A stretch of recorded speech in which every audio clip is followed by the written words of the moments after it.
الحمد لله رب العالمين والصلاة والسلام على أشرف الأنبياء والمرسلين أما بعد فأعوذ بالله من الشيطان الرجيم من همزه ونفخه ونفثه بسم الله الرحمن الرحيم رب اشرح لي صدري ويسر لي أمري واحلل عقدة من لساني يفقه قولي اللهم انفعنا بما علمتنا وعلمنا ما ينفعنا وزدنا علما فبشر عباد الذين يستمعون القول فيتبعون أحسنه أولئك الذين هداهم الله وأولئك هم أولو الألباب أعوذ بالله من الشيطان الرجيم بسم الله الرحمن الرحيم ويا قوم استغفروا ربكم ثم توبوا إليه يرسل السماء عليكم مدرارا ويزدكم قوة إلى قوتكم ولا تتولوا مجرمين وَيَا قَوْمِ اور اے میری قوم استغفروا ربکم اپنے رب سے معافی طلب کرو، استغفار کرو، ثم توبوا الیہ پھر رجوع کرو اس کی طرف، یرسل السماء علیکم مدرارا وہ بھیجے گا تمہاری طرف آسمان کو یعنی بادلوں کو، مدرارا موسلا دھار بہت زیادہ بارشیں ہوں گی، وَيَزِدْكُمْ قُوَّةً إِلَىٰ قُوَّتِكُمْ اور وہ بڑھائے گا تمہیں قوت کی طرف تمہاری قوت کے ساتھ، وَلَا تَتَوَلَّوْا مُجْرِمِينَ اور نہ تم پھرو جرم کرتے ہوئے۔ سیدنا ہود علیہ السلام کا قصہ جاری ہے پچھلی 2 آیات سے۔ اللہ تعالیٰ نے ذکر کیا کہ سیدنا ہود علیہ السلام کو اللہ نے ان کے قوم عاد کی طرف بھیجا، قوم عاد کی طرف اللہ نے ان کے بھائی ہود کو بھیجا۔ حضرت ہود ان کے قبیلے کے اعتبار سے، خاندان کے اعتبار سے بھائی تھے، اور حضرت ہود علیہ السلام نے اپنی قوم کو توحید کی دعوت دی، اللہ وحدہ لا شریک کی عبادت کی دعوت دی، اور کہا کہ میں یہ جو تمہیں دعوت دے رہا ہوں، میں اس دعوت پر تم سے توحید کی دعوت دی اپنی قوم کو، اور کہا میں اس دعوت پر تم سے کوئی بدلہ نہیں مانگتا، اور پھر توحید کی دعوت کے بعد اور یہ واضح کرنے کے بعد کہ میرا کوئی دنیاوی مقصد نہیں ہے، میں صرف تمہاری اصلاح کے لیے، اپنی ذمہ داری پوری کرنے کے لیے تمہیں دعوت دے رہا ہوں، پھر سیدنا ہود علیہ السلام نے انہیں استغفار کی دعوت دی، اللہ کی طرف رجوع کرنے کی دعوت دی۔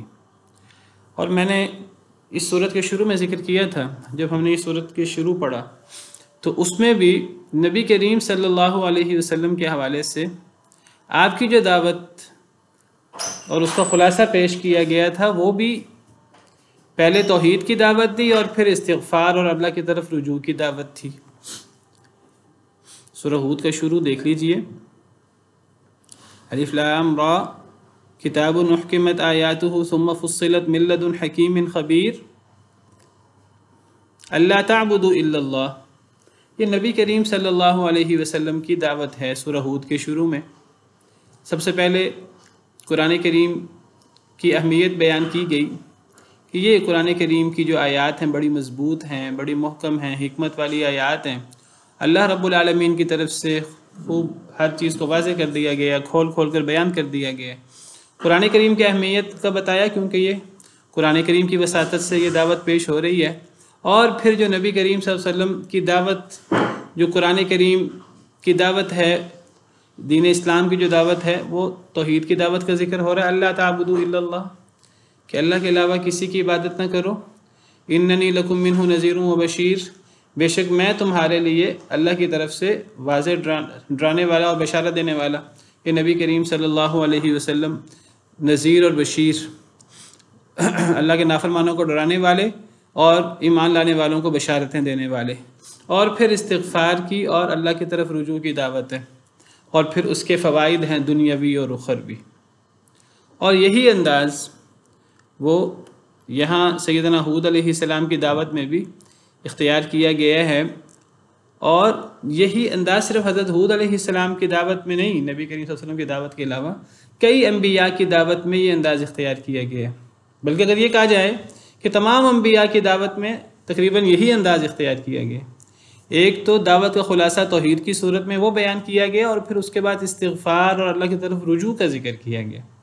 حضرت نوح کا قصہ ہم نے پڑھا ہے، اس میں ہم نے توحید کی دعوت پڑھی، وَلَقَدْ أَرْسَلْنَا نُوحًا إِلَىٰ قَوْمِهِ إِنِّي لَكُمْ نَذِيرٌ مُّبِينٌ، وہاں بھی ہم نے حضرت نوح کی دعوت کے ساتھ توحید کا ذکر پڑھا. یہ دیکھیے آیت نمبر 25، اللہ تعبدوا الا اللہ، توحید کی دعوت ہے. پھر یہاں استغفار اور توبہ کی بات نہیں ہے، پھر وہ جو ان کے اعتراضات تھے ان اعتراضات کا ذکر کیا گیا، ان کے اعتراضات کا جواب دیا گیا. لیکن انہی حضرت نوح علیہ السلام کی دعوت اگر سورہ نوح میں پڑھ لیں تو وہاں توحید کی دعوت کے ساتھ اسی استغفار اور اسی توبہ کی دعوت کا ذکر وہاں ہے. قرآن کریم میں پوری ایک صورت ہے سورہ نوح، سیدنا نوح علیہ السلام کے بارے میں. تو دیکھیے یہ سورہ نوح ہے، تو اس میں اللہ تعالیٰ بتاتے ہیں ہم نے حضرت نوح علیہ السلام کو ان کی قوم کی طرف بھیجا، اور پھر حضرت نوح علیہ السلام نے اپنی قوم کو ان اعبدوا اللہ واتقوہ واطیعون، اللہ کی عبادت کی دعوت دی، اللہ کے تقوی کی اور اپنی اطاعت کی. اور پھر حضرت نوح علیہ السلام نے اپنی قوم کو استغفار کی دعوت دی. فقلت استغفروا ربکم انہ کان غفارا، کہ میں نے اپنی قوم سے کہا کہ اپنے رب سے استغفار کرو، بہت بخشنے والا ہے. پھر استغفار کے فوائد ہیں آگے کہ استغفار کرنے سے دنیاوی فوائد کیا ہیں. اخروی فوائد تو ہوں گے ہی ہوں گے کہ انسان جن گناہوں سے استغفار کرتا ہے وہ گناہ معاف ہوں گے، صرف معاف نہیں ہوں گے بلکہ وہ نیکیوں سے بدل جائیں گے. جتنا بڑا گناہ ہوگا وہ اتنی بڑی نیکی سے بدلے گا. اور فقلت استغفروا ربکم انہ کان غفارا، اس کا مطلب یہ ہے میں نے کہا اپنے رب سے استغفار کرو، بے شک وہ بہت بخشنے والا ہے، تمہارے گناہ معاف کر دے گا. صرف معاف نہیں کرے گا، وہ اس کو نیکیوں سے بھی بدل دے گا. اور یہ ایسی چیز تو آپ کو صرف اللہ رب العالمین کے ہاں مل سکتی ہے. اللہ رب العالمین سے استغفار کیا جائے، سوری کیا جائے، معافی مانگی جائے تو صرف گناہ معاف نہیں ہوتا بلکہ وہ گناہ نیکی سے بدل جاتا ہے. اور پھر دنیاوی فوائد بیان کیے استغفار کے کہ اللہ تمہارے اوپر موسلادھار بارشیں برسائے گا، تمہیں مال دے گا، بیٹے دے گا، تمہارے لیے باغات بنائے گا، تمہارے لیے نہریں بنائے گا. تو استغفار کے اللہ کی طرف رجوع کرنے کے اخروی فوائد تو ہیں ہی ہیں جو اصل ہیں، لیکن اس کے ساتھ دنیاوی فوائد کا بھی ذکر کیا گیا. کیونکہ اگر ایک انسان کی آخرت اچھی ہوتی ہے تو انسان کی دنیا بھی برکت والی اور حیات طیبہ ہوتی ہے. یہ ضروری نہیں ہے کہ دنیا کے اندر بہت عیش و عشرت ہو، دنیا کے اندر بہت نعمتیں ہوں، آخرت کی طرح، جنت کی طرح. دنیا وہ اللہ نے دار الجزاء بنائی نہیں ہے، لیکن دنیا کے اندر نعمتیں زیادہ نہ بھی ہوں لیکن حیات طیبہ حاصل ضرور ہوتی ہے. کیونکہ اللہ کا وعدہ ہے من عمل صالحا من ذکر او انثی وهو مؤمن فلنحيينه حیاتا طیبہ، جو بھی بندہ نیک عمل کرے اور وہ مخلص ہو، چاہے مرد ہو چاہے عورت، تو ہم اسے حیات طیبہ عطا کریں گے، پاکیزہ زندگی ہم اسے عطا کریں گے. اسے قناعت نصیب ہوتی ہے اور اسے اطمینان قلب نصیب ہوتا ہے. الذین آمنوا وتطمئن قلوبهم بذکر اللہ الا بذکر اللہ تطمئن القلوب.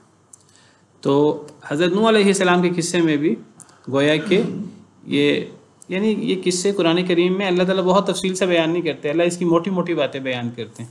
حضرت نوح کے قصے میں بھی توحید کی دعوت کے ساتھ استغفار اور رجوع کی دعوت ہے، تفصیل کے ساتھ، وضاحت کے ساتھ، بہت نمایاں کر کے، اور پھر اس کے اخروی اور دنیاوی فوائد ذکر ہوئے. تو یہاں اب ہم حضرت ہود علیہ السلام کے قصے میں بھی وہی انداز ہے. قرآن کریم میں قصوں کو پڑھیں تو اندازہ ہوتا ہے، اور آپ بھی پڑھتے ہیں، میں بھی پڑھتا ہوں، ہمیشہ پڑھنے سے ایک اندازہ ہوتا ہے کہ ایک جیسی دعوت ہے تمام انبیاء کرام علیہم السلام کی، ایک جیسی دعوت ہے، ایک جیسی باتیں ہیں، قوموں کے ایک جیسے اعتراضات ہیں، ایک جیسے اعتراضات آپ کو ملیں گے، الفاظ فرق ہوں گے لیکن نتیجہ ایک ہی ہوگا. ایک جیسے اعتراضات ہوتے ہیں نبی پر، توحید پر. جی یہ نبی تو دنیاوی مفادات چاہتا ہے، اس کے تو مالی مفادات ہیں، یہ تو بادشاہ بننا چاہتا ہے، یہ تو قبضہ کرنا چاہتا ہے ہماری سرزمین پر. اللہ کی کتاب اور اللہ کی دعوت کے بارے میں یہ انسانی کلام ہے اور یہ ہے اور وہ ہے، اور نبی کے بارے میں یہ اعتراضات کہ یہ تو انسان ہے، کہ نبی کیسے ہو سکتا ہے. آخرت کے بارے میں اعتراضات، تو ایک جیسے اعتراضات ہوتے ہیں قوموں کے. نبیوں کو وہ جو جسمانی اور زبانی تکلیفیں دیتے ہیں وہ الزامات جو لگتے ہیں نبیوں پر وہ بھی ایک جیسے. ہر قوم نے اپنے نبی کو جادوگر کہا ہے، ہر قوم نے اپنے نبی کو مجنون کہا ہے، ہر قوم نے اپنے نبی کو کذاب کہا ہے والعیاذ باللہ. اللہ بالعموم ذکر فرماتے ہیں کذالک ما اتی الذین من قبلہم من رسول الا قالوا ساحر او مجنون.